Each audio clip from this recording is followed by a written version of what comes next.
ഗൾഫിലേക്ക് കൊടുത്തുവിടാനിരുന്ന അച്ചാർ കുപ്പിയിൽ മയക്കുമരുന്ന്. കണ്ണൂർ കണയന്നൂർ സ്വദേശി മിഥിലാജിന്റെ കയ്യിൽ കൊടുത്തുവിട്ട പാഴ്സലിലാണ് മയക്കുമരുന്ന് കണ്ടെത്തിയത്. MDMAയും ഹാഷിഷ് ഓയിലും കൊടുത്തുവിട്ടത് ശ്രീലാൽ എന്നയാളാണ്.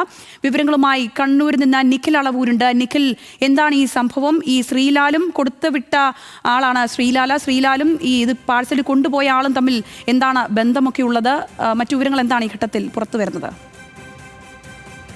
ഇതിൽ ഈ ഗൾഫിലേക്ക് വെള്ളിയാഴ്ച പോകാനിരുന്ന മിഥിലാജിന് ഇക്കാര്യത്തിൽ അറിവില്ലായിരുന്നു. അച്ചാർ കുപ്പിയിലാണ് ഈ വസ്തുക്കൾ മയക്കുമരുന്ന് ഒളിപ്പിച്ചു വെച്ചിട്ടുണ്ടായിരുന്നത്.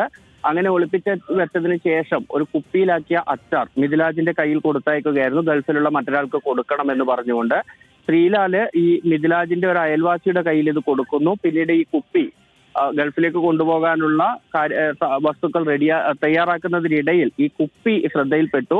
മിഥിലാജിന്റെ ഭാര്യാപിതാവ് ഈ കുപ്പി എടുക്കുന്ന സമയത്ത് ഇതിന്റെ അടപ്പ് കൃത്യമായി അടച്ചിട്ടില്ല എന്ന് മനസ്സിലാക്കി അത് നോക്കിയപ്പോഴാണ് ഇതിന്റെ അകത്ത് മറ്റൊരു കവർ കാണുന്നത്. ആ കവറിനകത്തായിരുന്നു MDMAയും ഒപ്പം തന്നെ ഹാഷിഷ് ഓയിലും ഒളിപ്പിച്ച നിലയിൽ ഉണ്ടായിരുന്നത്. ഉടൻ തന്നെ ചക്കരക്കൽ പോലീസിനെ വിവരം അറിയിക്കുകയായിരുന്നു. പോലീസ് എത്തി ഈ വസ്തുക്കൾ കസ്റ്റഡിയിലെടുക്കുകയും ചെയ്തിട്ടുണ്ട്.